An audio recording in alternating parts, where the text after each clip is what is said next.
pavilion for this forum with Senator Mitt Romney and Professor Jeannie Johnson of USU's College of Humanities and Social Sciences. Dr. Johnson, a former State Department and CIA analyst, is director of USU's Center for Anticipatory Intelligence. They are joined by USU's Vice President for Government Relations, Neil Abercrombie, who will serve as the moderator of this discussion. It is sponsored by the USU Institute of Government and Politics and the Huntsman School of Business. Jeannie and Neil, welcome back to the Huntsman School. And we welcome all those of you who are tuning in via AggieCast. Senator Mitt Romney is certainly known to everyone in this room and to those who are joining us remotely. He first became known to many Utahns as the brilliant leader of the USU is on my mind, of the Utah 2002 Winter Olympics, and later as governor of Massachusetts and two-time candidate for president of the United States, being the nominee of his party in 2012.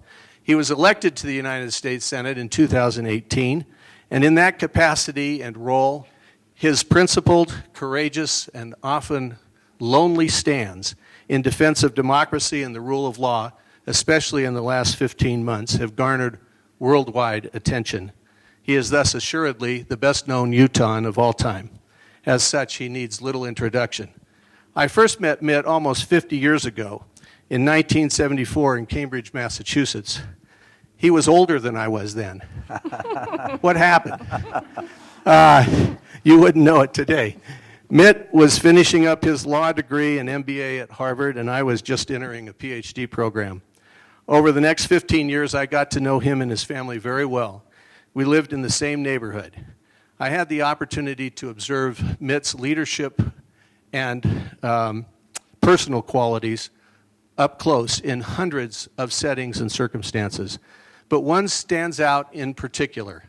It was on a Sunday, the afternoon of January 22nd, 1989, when a fire broke out in the basement of our home in Belmont, Massachusetts. I was home at the time, and I remember being totally focused on the safety of my family to the exclusion of all other considerations. As we waited anxiously for the fire department to arrive, nothing else seemed to matter. Somehow, Mitt learned about the fire and got there before the fire department. He immediately organized the neighbors and led them into the burning house to save whatever he could until the fire department arrived and kicked them out. But that was not the end of his family's support for us. For the next 2 weeks, until we were able to get back on our feet and arrange other housing. We never moved back into that house. The insurance company declared it a total loss. I will always be grateful for their kindness and support. But I hasten to say this, we are not alone as recipients of the Romney kindness. There are many others who have been the beneficiary of Mitt and Ann's extraordinary generosity. Senator Romney, welcome to Utah State University and to the Huntsman School of Business. We're delighted and grateful to have you here with us today. And now I'll turn it over to Neil.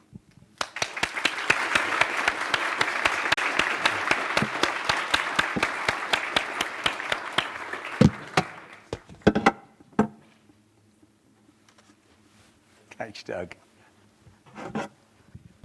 All right, thanks, Dean Anderson. Now that we checked every single microphone in the room. Welcome, everybody. We're really excited for this event.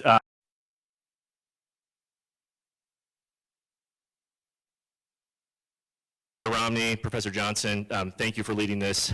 I want to start with a question, Senator, and ask you to also reflect a little bit as well with your introductory remarks. In preparation for this event, I went back and read your speech on the presidential campaign trail in 2012 that you delivered on foreign policy at the Virginia Military Institute. And at VMI, you talked about a number of issues. But at the end, there was a quote that struck me that I jotted down, where you said, "The 21st century can and must be an American century. It began with terror, war, and economic calamity. It is our duty to steer it onto the steer in that line." I wanted you to start with some comments that will frame our whole discussion. Looking back 8.5, 9 years ago from that statement, how are we doing in America of steering towards the path of freedom, peace, and prosperity? So I'll turn it over to you and then Professor Johnson after that. Thank you. Thank you, Neil, and thank you, Doug. An honor to be with you and look forward to your questions. In a normal setting, we'd all do pictures, selfies, and shake hands, and I guess this is not a normal year, so we probably won't be able to do that. Can you all hear okay from the back? Yes? Okay, good. I would say that we're not doing terribly well in terms of steering the world towards peace and prosperity. We've had relative peace, not a conflict between the great powers militarily, but there are various places where war has been undertaken. But the march of freedom is not underway. The Freedom House, which evaluates the freedom of various countries in the world, has shown that for 15 straight years, authoritarianism has been on the rise and freedom has been on the decline. We've also had, I think, a great deal of confusion about what America's role is in the world. And the term America First has been confusing to some, both here and abroad.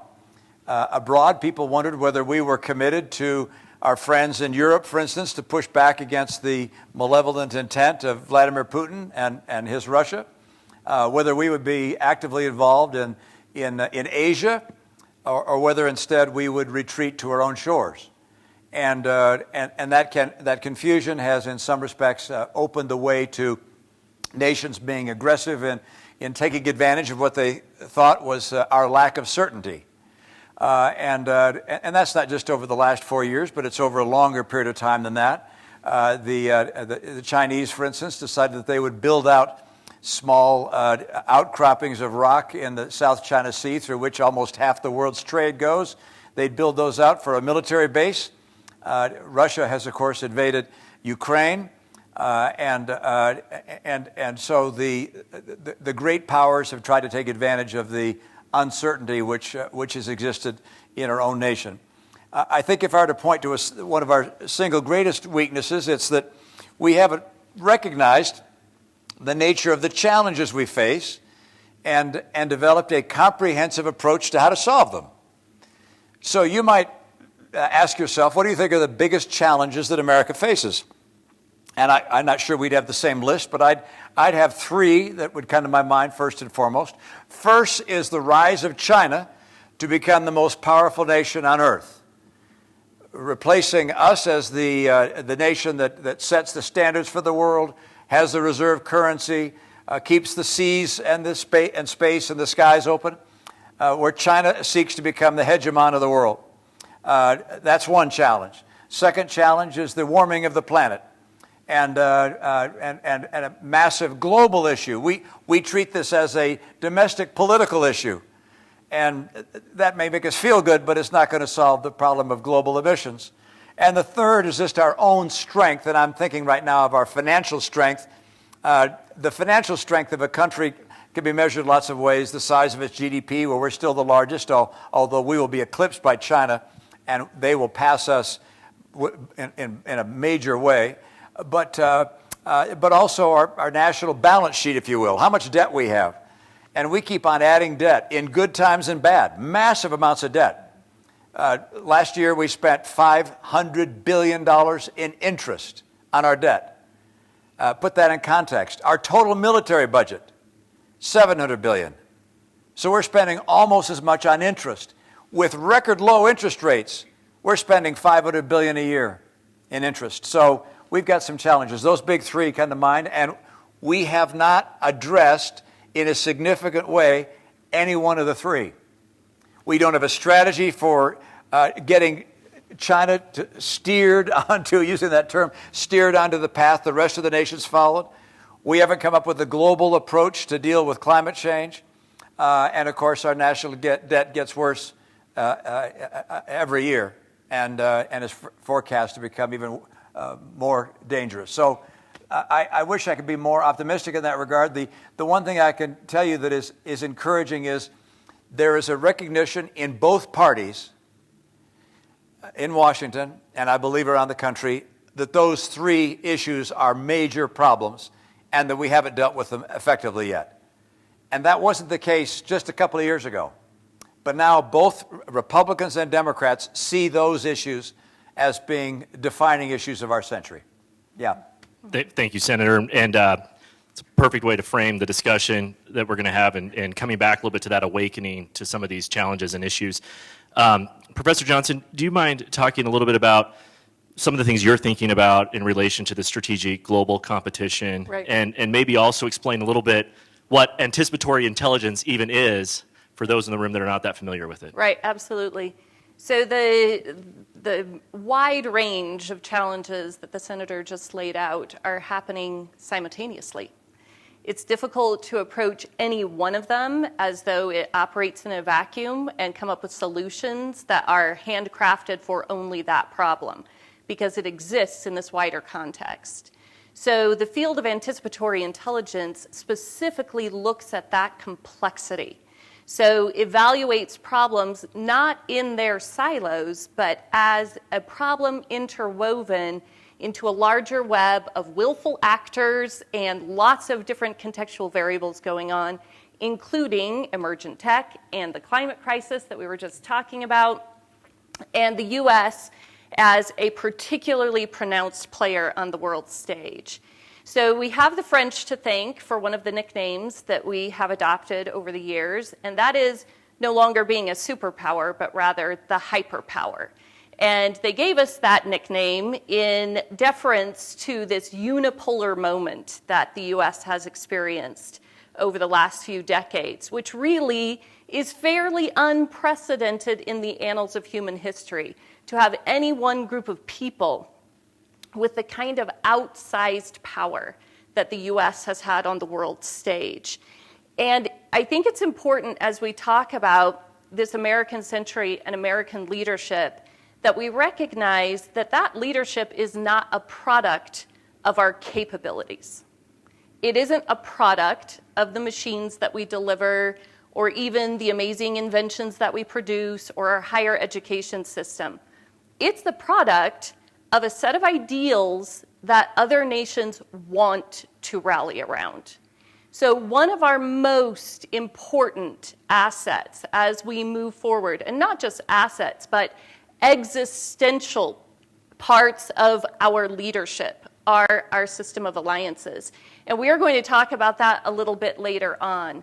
But it's really critical to keep in mind that if there's one thing that the U.S. has and has to lose, in a way that China has never had, nor any other nation, it's that web of alliances. And caretaking those by the way we behave externally and by the way we behave internally will be highly determinant in both the shape, the flavor, and the ability of the U.S. to lead this upcoming century. Thank you. Well, let me remind the audience, we solicited questions in advance, so we will not have an open forum, and we have a pretty hard stop around 2:20, 2:25, so we will do our best to get through everything.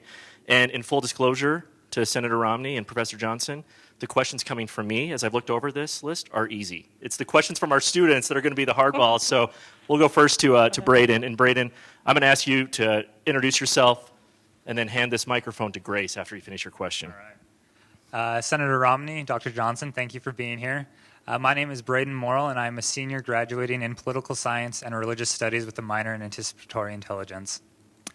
Senator Romney, recently you have been critical of the Biden administration's decision to withdraw troops from Afghanistan. Do you see any reasonable timeline to withdraw troops, or do you feel that the only option is to maintain a permanent military presence in that country and region? Yeah, I think it'd be difficult to say it requires a permanent presence, although I would note that our hundreds of thousands of troops that we have, many of them are located in dangerous places, and they're in dangerous places to protect our interests and to keep conflict from breaking out that would be harmful to other nations, but also harmful to us. And so we have troops in South Korea, for instance. And someone could argue, well, you're still at war with Korea. Well, no, we're there to prevent war, and obviously it's in all of our, I think, the world's interest to keep war from breaking out between North and South Korea. And we have troops in Africa. We have troops in many places around the world where we're not at war. We're trying to stabilize parts of the world. And of course, our selfish interest in this is that sometimes when wars break out, we get sucked into them. We trade with other nations in the world, and having stability in those nations is in our value from an economic standpoint, but also in the conflict between authoritarianism and liberal democracy. We want to foster the freedoms associated with liberal democracy. And so my own view is, with regards to Afghanistan, that when the leaders of the administration, who have better intelligence resources than I do, say that they believe that once we pull out all of our troops, that there's a significant chance that Afghanistan will collapse, the government will collapse, and the Taliban will take over, I say to myself, well, would it have made more sense to keep our troops there, 2,500 or so troops, 3,000, and do our best to preserve the peace there?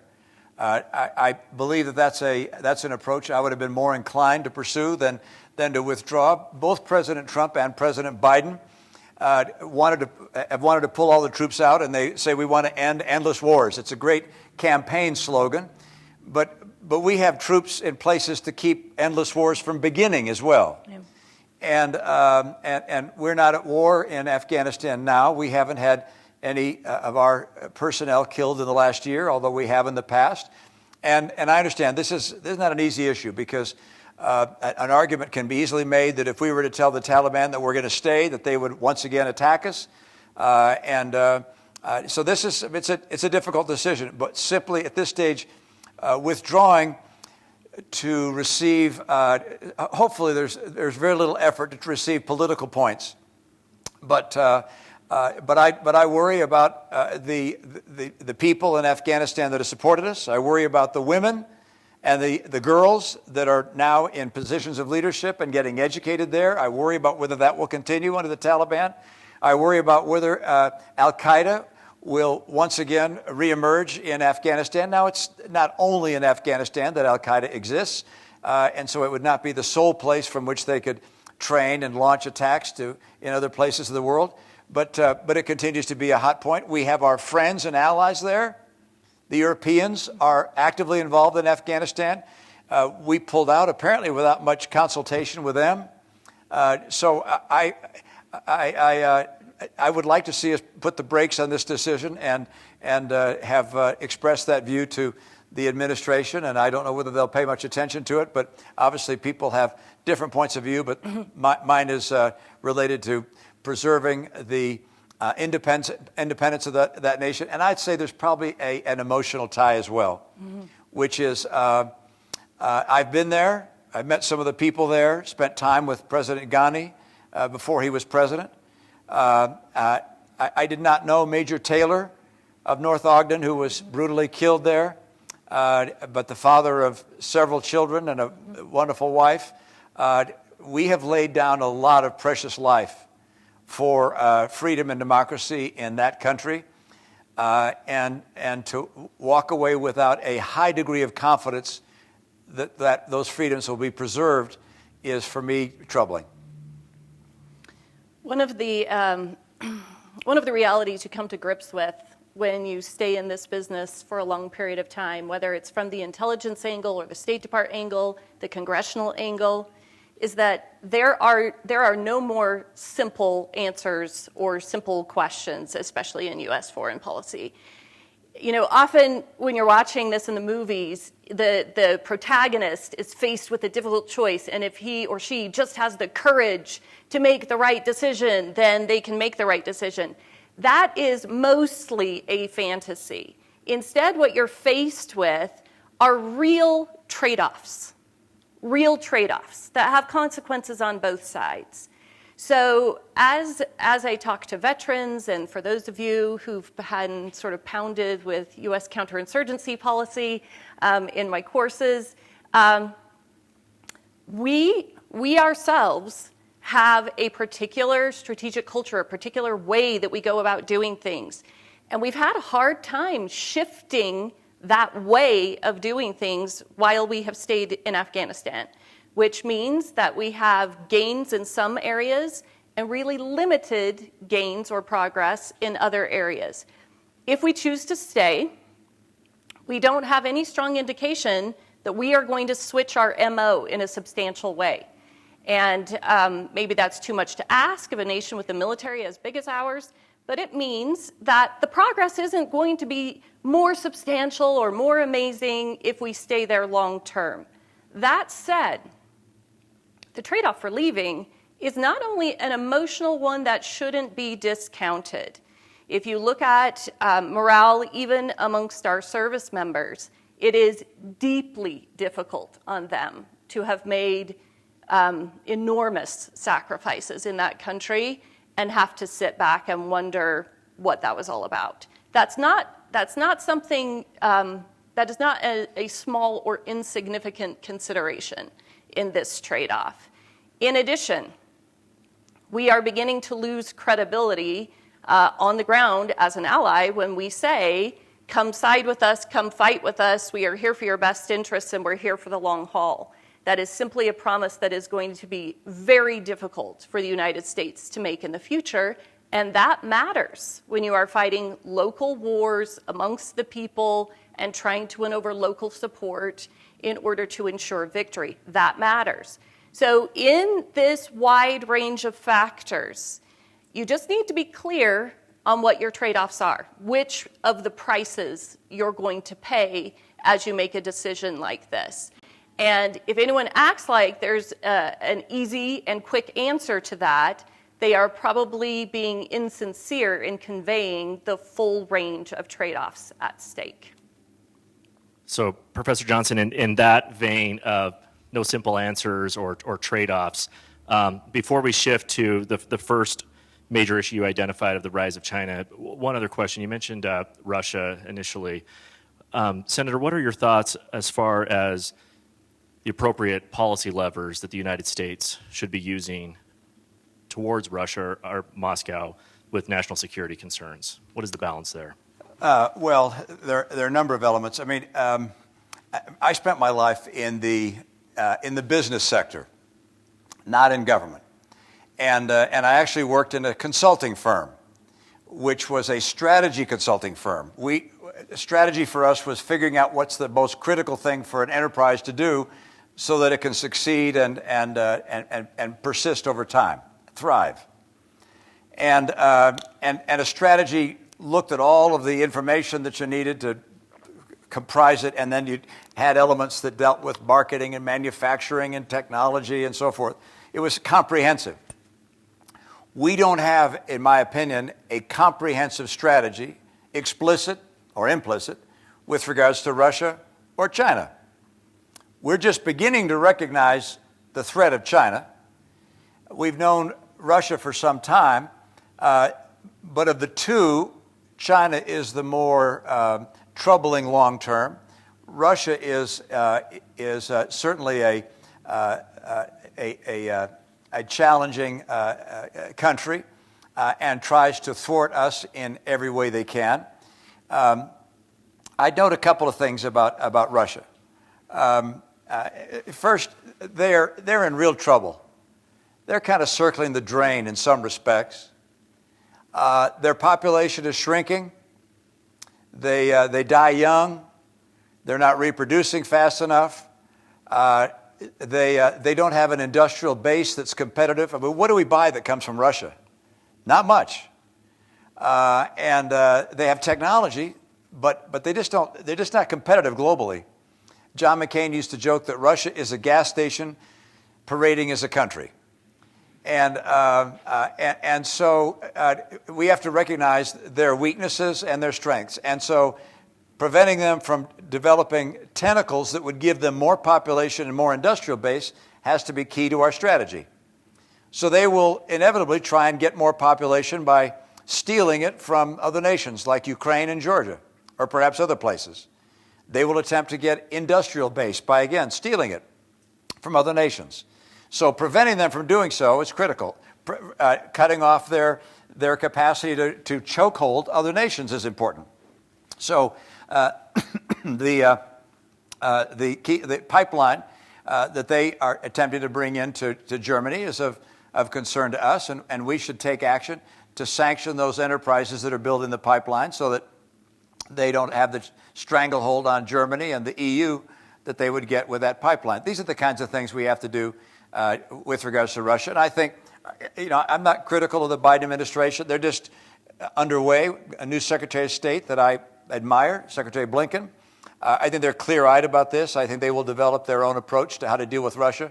But I think it's appropriate to recognize that Putin is a real bad guy, that he does very bad things, that he is intent on weakening America and hurting America and thwarting liberal democracy throughout the world, that he will interfere in every way he can with democracy, with free enterprise, with America, and that there are no holds barred, that he will do any sort of heinous thing to try and preserve what he sees as a declining Russia.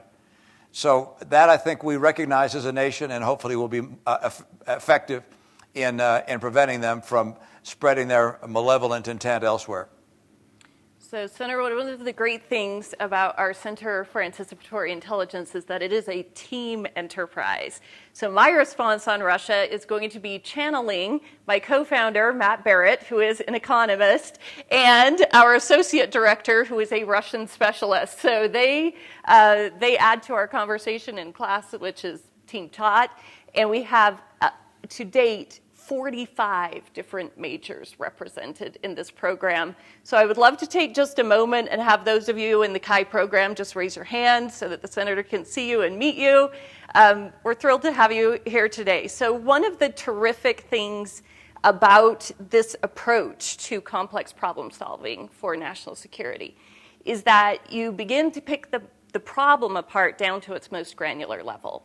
So one of the things that we've learned about Russia across this great enterprise is that you might be best served to think of it as Russia Incorporated. It isn't just a government entity engaging in all of this malicious behavior that we've talked about. There are a lot of private interests inside Russia who are actively engaged in the same, and some just commercial or straight up criminal interests that are harming or undermining U.S. interests in what we would call gray zone warfare. Now, the reason that this is so important is that when you are thinking of policy levers that could have real effect on that kind of conglomeration of different actors internal to Russia having impact on U.S. national interests, is that you have to think broadly and creatively and probably well beyond the traditional strategic levers that we have used as a nation. So the clever application of cyber retaliation that happened right before the 2018 midterm elections is a great example of that. Highly targeted financial sanctions, which you've often heard Mr. Barrett wax on strongly about, against particular people inside that regime who are causing real trouble with the U.S.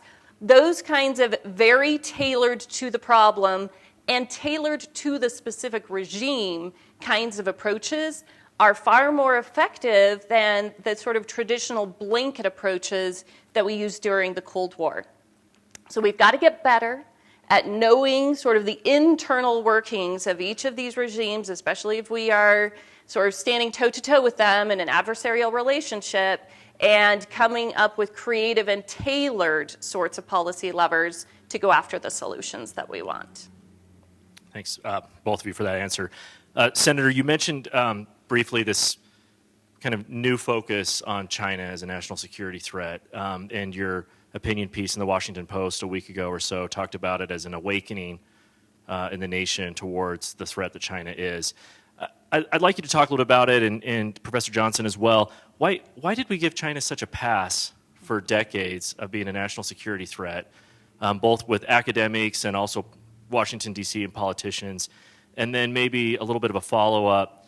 Would we have this awakening if it were not for COVID and the global pandemic of this last year and kind of this reality of our tie to global supply chain or even just our literal public health to China?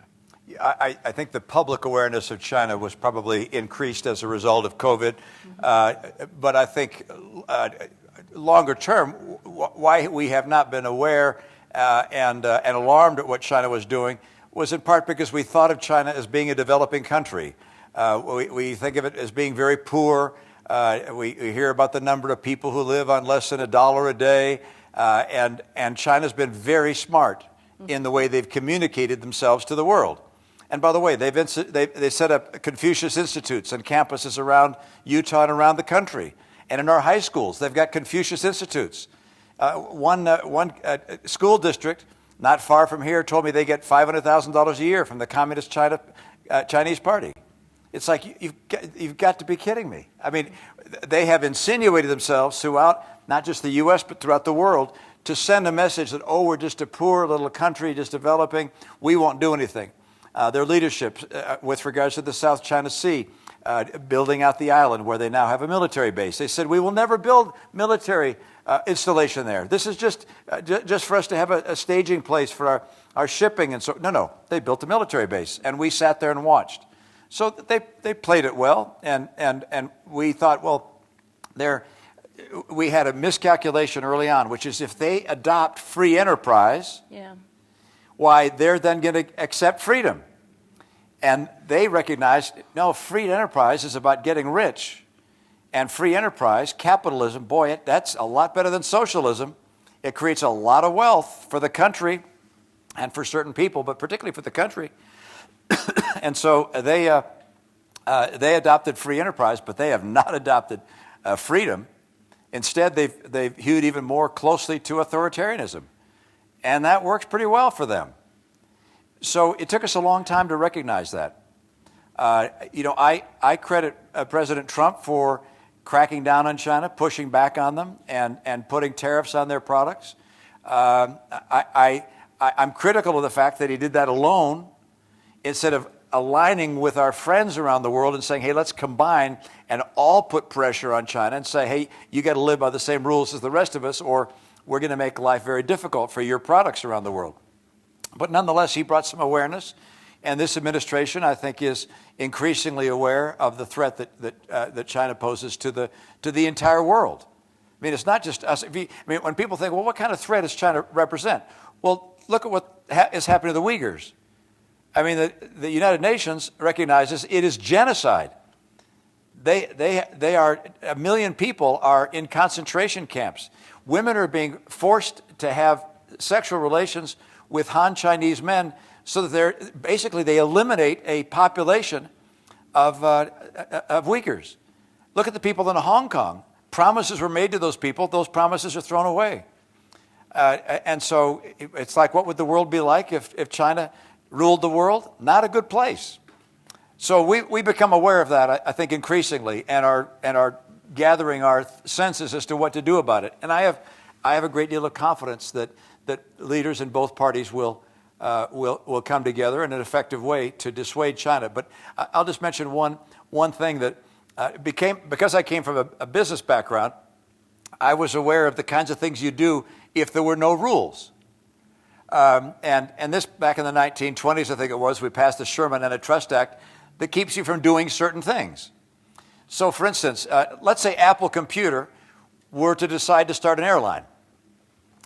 They could start an airline, and then because all the money Apple makes, they could set the prices of all their fares at 1/2 the price of anybody else. And after 10 years, the other airlines would be out of business.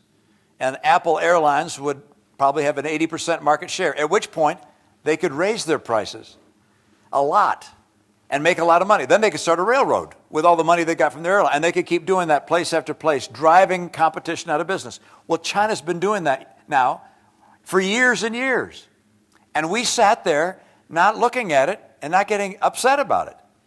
Those other countries in the West have rules against doing that. They don't. And they're taking advantage of our being asleep at the switch. I mean, 20 years ago, they had 5% of the world's steel market. Today, they have 54% of the world's steel market. You think, oh, well, maybe that's because they have low labor cost. You know how much labor is in a ton of steel produced in the U.S.? 1/4 of 1 hour of a worker's labor in 1 ton of steel. In China, 12 hours of labor in a ton of steel. So it's not labor cost. How about raw material, iron ore? They don't have high-grade iron ore in China. They have to import it. How about energy? They don't have natural energy sources either. They import their energy. So they have high input costs, and yet they were able to drive the steel companies of the world, including our own, out of business.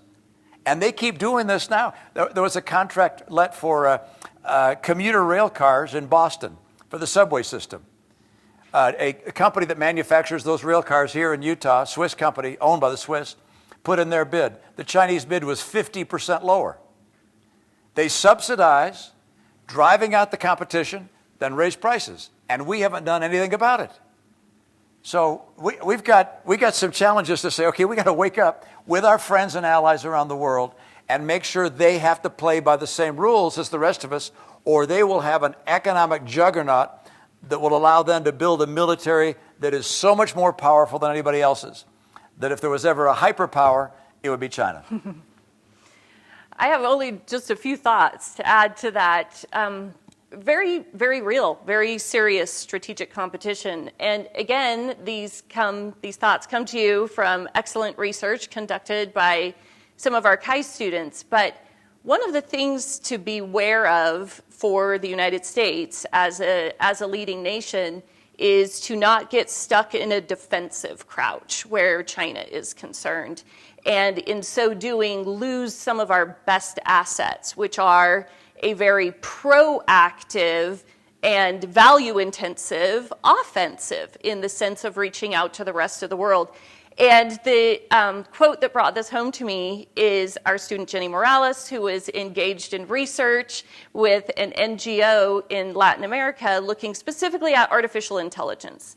Came across a quip by one of their diplomats that said, you know, China is down here investing in us. They are interested in us. They are forming partnerships with us and building labs toward artificial intelligence and giving scholarships. It's easier to get a grant from China than it is from the United States. You guys just aren't showing up. And when you do show up, China is talking about us, and you are just talking about China. You sound like a jealous ex-boyfriend. Now, I don't know the last time you were called a jealous ex-boyfriend, but that is not a mantle I want to wear nationally. And so what that means is we have to be the best version of ourselves continuing to engage with the rest of the world. Their plea, that NGO's plea to the United States was, we align more with your values. Would you just show up? We would rather be working with you. Would you just show up and invest in us and treat us like partners? So it really circles back again to that core issue. Senator Romney is dead on correct. China's going to play this smart.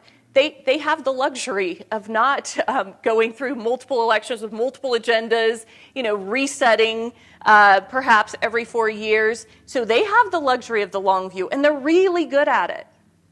So one of their national tactics has been dubbed in the U.S. Salami slicing. What that means is you just do a little bit over time, never enough to rile people up, enough to really come after you, but it still gets you to where you want to go eventually. So they have that strategic long view.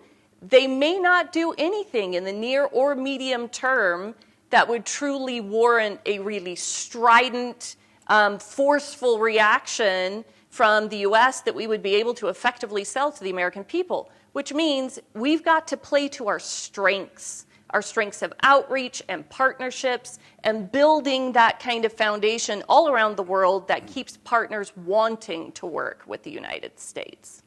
So on that note, Grace, do you mind handing the microphone to Katie?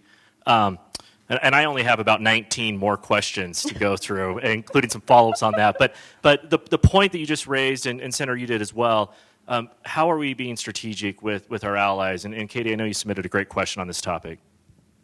Hi, thank you for coming. Hi, my name's Katie. I am a professional student at Chi. I have previously worked for the State Department in Oman and the South Korean government in Seoul. My question is about alliances. The America First policy has led to the degradation of some of our most important alliances overseas. It is a policy that resonates with millions of Americans. It resonates with Utahns, with your constituents, with our neighbors. How do we, and I say we because I feel like I have skin in this game. My husband spent 9 months in Afghanistan in 2020. How do we convey the absolute importance of our allies? General Mattis has said that the best way to protect our armed forces is to stack the battlefield with allies. In the event that we face conflict with Russia or with China, it is imperative that our armed forces have allies. How do we connect Americans with this kind of abstract, long-distance policy that unfolds thousands of miles of overseas? How do we help them connect with that issue and the importance of our alliances? Well, the answer is my party wasn't able to do that very well. In that my party was able to sell to the American people the idea that, hey, we should just do what's in the interest of the United States and don't worry about the rest of the world. Mm-hmm. And for that matter, why are we even in NATO? Right. And that's what we communicated. And that was pretty popular. A lot of people said, yeah, let's spend our money here. I mean, China is spending $1 trillion in the Belt and Road Initiative, where they build ports, roads, and rail in other countries. Now, they don't need to communicate to their people why they're doing anything. But in this country, we have to do a better job communicating why we're doing things. Why did they do that? They're not doing that because they want to be loving to all these other nations. They're doing that because they want to secure critical minerals and materials they need for the future. They're doing that because they want to have access to markets to sell their goods so they can be the strongest economy in the world. They're doing it in their own self-interest. I think the key thing for us is to say the reason we are in the world is because it's good for America. It's good for the world, and it's good for us. The reason we have allies, it's good for us, and it's good for them. That's why we have alliances. And where I faulted the prior administration, the Trump administration, I was able to meet with the president. I told him, you can't raise tariffs too high on China from my standpoint. You can be as tough as you want on China, but I said I disagree with raising tariffs on our allies. Mm-hmm. I think we ought to all come together and decide on a common strategy, because that'll put more pressure on China to divert from the course that they're on. I wish I had a better way of selling our message, but ever since Harry Truman, after the Second World War, he and Secretary of State Dean Acheson came together and developed a new American foreign policy, which we have followed consistently until the 2016 election, which was we're going to be involved in the world. Mm-hmm. We're going to be strong by linking arms with our allies, and we're going to promote democratic values, meaning human rights, freedoms, free enterprise, and so forth. And we diverted from that. President Trump had a different view, which was very popular politically, but was, hey, stop worrying about the rest of the world. Just come home. The challenge is, it's like paying the cannibal to eat you last. I mean, we are in the world.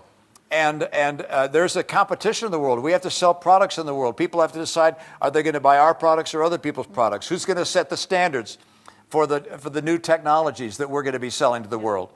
Will artificial intelligence be able to defeat our entire military and make us entirely beholden to some foreign entity? I mean, that's why we're involved. Mm-hmm. It doesn't mean going to war. Mm-hmm. It doesn't mean going to war, but it means using our soft power, our technology, our education system, our diplomacy, our investments, using all these things to further our interests in the world, because that furthers our interests at home as well. I'll try and do a better job selling that. I thought we'll help you. Yeah, I thought the president did a good job in his speech.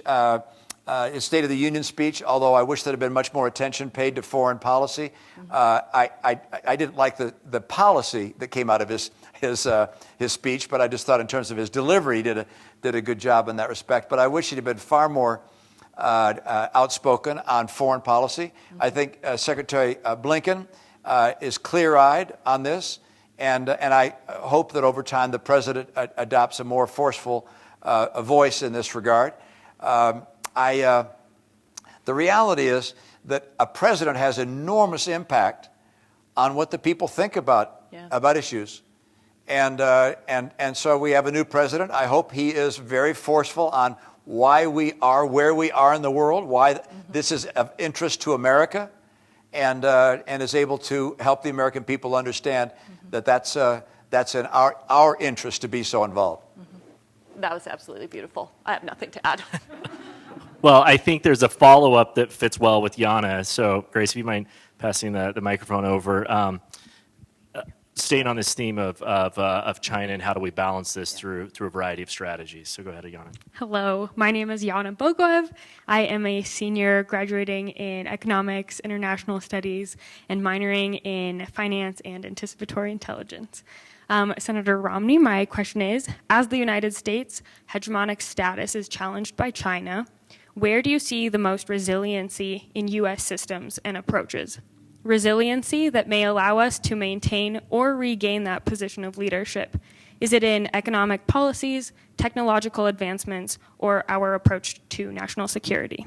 Yeah, thank you. I do believe, and it may have been the president that said this, but I think it was actually Tim Scott in Republican response to the president's address at the inauguration, where Tim Scott said America's strength flows not from our government or even our policies, but from the American people. And I do believe that the source of our long-term strength is that people want freedom. Yeah. People all over the world want freedom. They want access to information. They don't like censorship. They want to be able to vote about the course of their nation. That is a natural desire, I believe, and we are stronger as we promote those values around the world. We are weakened if the world sees us not living up to those values. And obviously, we have been damaged by ourselves in the way we have, in many cases, pursued racist strategies or tactics individually or in certain institutions. These things harm us. But promoting our values and living by our values is, in my opinion, our single greatest source of strength. I'd say, in the next breath, I'd say our technology, and I mean that both in terms of our education system that provides intellectual capacity and technological development, strategic capability, international skills, and so forth. Our technology, broadly speaking, is also the way a smaller country, and that's what we are. We're a smaller country. They're a bigger country. They're 3-4 times our size. So how do we stay ahead? By being technologically superior. And then you say to yourself, okay, and the list goes on, but I'll just stop with those two. I'll have to mention one more. Our alliances, which is that we have alliances, we have friends. They don't, other than perhaps Russia. I would note, however, that as they get stronger and stronger militarily and economically, they're going to start getting more friends. And you're already seeing that in the Pacific with the Philippines and the Solomon Islands and so forth. You're going to see that. But let me just mention that with regards to our technology, there are things we need to do if we want to maintain our technological lead. And we're not in the lead in every area. Artificial intelligence, quantum computing, they're making a bigger investment there than we are. We have not organized ourselves as we need to, in my opinion, to maintain our technological lead. But one thing I'll just mention to you all, one of the reasons we succeed in technology is that some of the world's brightest people want to come here. They don't want to go to China. They don't want to go to France. France is fantastic as a country. I lived there for a while, loved it. They're wonderful places to live, but they come here. Of the 25 most valuable high-tech companies in America, and by valuable I mean their market capitalization, 60% were started by immigrants or the first-generation child of an immigrant. That's the second generation. Anyway, the child of an immigrant. I would say if you graduated from an institution of higher learning anywhere in the world, particularly in a STEM subject, welcome to the US of A. You want to come here? You can come on here. We're happy to have you come here. We really have to get very thoughtful about how to maintain our technology lead, and by the way, not allow it to be stolen by competition. Well, you scooped exactly what I was going to say. So remember that paragraph right there at the end, and now duplicate it and underline it. And here's what I would add to that. If we are going to be a place that immigrants want to come and want to spend their brain power and their resources and grow hours while they're doing it, we have got to be intentional and energetic about not allowing racism of every stripe, including the anti-Asian narrative that has begun to creep into U.S. discourse. That can't stay, because it makes us not the place they want to remain once they've come. So we can engage in strategic competition with China, really sharp strategic competition with China, and with Russia, and with Iran, and with all kinds of adversaries that may want to come at us. But you don't let it tip into an antipathy for their people. You make sure that every student on this campus, every student in our industry, every person who decides to invest their effort in the United States of America gets a welcome mat. And that doesn't mean that we become wildly naive about the risks, right, of some of our protected national secrets or our proprietary information. But I think it is easy to underrate and undervalue that powerful feeling of, I belong here, I am welcome here, and I want to invest here. It is easy to undervalue that in the name of competition and national security, when in fact, it's one of our most powerful resiliency assets and must be intentionally protected, because humankind isn't wired that way naturally. We are wired for us and them groups. It's easier to default to that. So we have to be intentional in our efforts that direction, and energetic, and step out of our comfort zones in order to keep that part of the American resiliency and this great experiment that we call democracy alive. Thank you, Professor Johnson and Senator Romney, for hitting on that. That was an issue that came to us with a lot of questions from faculty or staff about how do we balance this. We're very global as an institution of higher education, being strategic there. So thank you both. We're short on time, so this might be the last question. But Senator Romney, and maybe this is a little bit of a follow-up to your question, Jana, about some of these responses to China or to send a message. There is one pretty immediate opportunity that you've talked about a little bit, which would be a boycott of the Winter Olympics in Beijing in 2022. Talk a little bit about that, how that would be done. What would you recommend? As Dean Anderson mentioned, you're uniquely positioned as someone who knows this issue better than anybody with your experience here in 2002. We'd love to hear your thoughts about the potential of a boycott and how we could do it without punishing our U.S. athletes. It is not lost on Doug Anderson and others that know me well to know that there's some irony in my being associated with the premier sporting event in the world, because I was not a great athlete in high school or certainly in college. As a matter of fact, I have 5 sons. When it was in the paper that I had accepted the Olympic job, my oldest son called. He said, "Dad, I've talked to the brothers. We saw the paper this morning. We want you to know there's not a circumstance we could have conceived of that would put you on the front page of the sports section." But there I was. I think it's important for us at this time to send a very clear message to the world that China's brutal extinguishment of a people, the Uyghur people, is unacceptable to us and to the world. And likewise, their repression of the people in Hong Kong and the jailing of dissidents is totally unacceptable to the world, in antipathy of the values that are held by most people in the world. And then the question is, how do you go about doing that? And people, I think, understandably say, gosh, can we take the Olympic Games away from China and put them somewhere else? They're coming up next February, Olympic Winter Games. And the reality is, in having organized an Olympics, there's no other place that they could go in that time frame. It takes years and years and years to prepare for an Olympics. I mean, Los Angeles has been working at it now for 3 years. Games don't come for, I don't know how many more, 5 or 6 more years. I mean, it's a long process to get ready for an Olympics. So they can't be moved. Then the thought is, well, just don't let our athletes go. And that's a possibility. The challenge, of course, is that our athletes have trained their entire life. I did not recognize the degree of sacrifice that an athlete makes to become the best in the world. I mean, you think about that.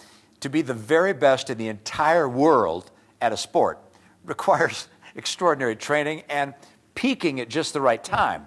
Yeah. And our athletes get ready to peak in time for the games in Beijing. Many of them have left their families at very young ages to be trained by coaches in far-flung places of the world. Don't even go to school or high school. They get tutored so they can pursue their sport, and then they go off and compete. To say to them, oh, by the way, because of how we all feel about China, you're not going to get to compete. It's an awful heavy burden to put on their shoulders. And it just strikes me as being unfair and not the right thing to do. And frankly, I'd like to hear the national anthem played in China with our athlete on the getting the gold medal. So my thought is boycott in other ways.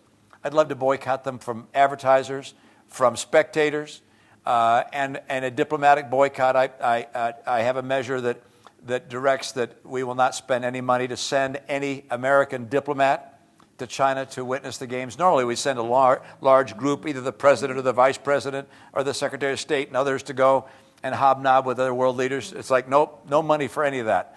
And I've said we ought to send Chinese dissidents or minority members that they repress, send them to be our delegation to China. Let them sit in the VIP seats representing our country. And so that, I think, is an effective way to get our message across without really punishing in any way our athletes that make such a great sacrifice to represent our country. Well, I hope the Senator enjoys kind of an honorary accolade from the Center for Anticipatory Intelligence, but that is exactly the kind of policy that we attempt to pursue. That looks inside at a very granular level at the trade-offs involved and comes up with a clever solution to a really difficult diplomatic problem. A number of you are researching the Uyghur problem in China. You are up to speed on how tough it is, and further have researched how much worse it could get before there was any kind of domestic outcry in China. And that picture is bleak, which means any rescue of that group is going to have to come from external pressure. And figuring out the right levers of external pressure that make the right trade-offs is extremely difficult. And this is an example of exceptionally clever strategy. And I am really proud of it and excited, and I hope they take you up on it. Thank you. Thank you, Senator. Thank you, Professor Johnson. I know we're out of time. I just want to take a moment and thank a couple of people who helped us with AggieCast. We had a lot of people that were tuning in, streaming this as well. And really, our students that are here, this is a unique time of the semester for all of you. Many of us are going to go outside and enjoy the spring weather this weekend, and you're going to retreat to study for finals. So good luck to all of you. This is our final event with the Institute of Government and Politics this year. And Dean Anderson, thank you so much for hosting here in Huntsman Hall. But I just want to say, so proud to associate with our students here at Utah State University over this past year of how difficult of a year it has been to be remote and hybrid and comply with all the COVID protocols. You have been amazing, and we wish you the very best this summer. And those of you that are graduating, we wish you the very best and hope you stay well connected with us. And Senator Romney, I want to also give a sincere thank you to you and your staff, because as we have navigated all of the challenges of staying open and operable this past year, we wouldn't have been able to do it without the federal assistance we've received through COVID and CARES money, both that's gone directly to students, but it's helped us to establish our testing facility on campus, our vaccine rollout, our other things to accommodate this. So thank you to your staff, both here in the state and in Washington, D.C. So with that, please join me in thanking both Senator Romney and Professor Johnson. Thank you. Thanks, guys. Thanks to you. Thank you.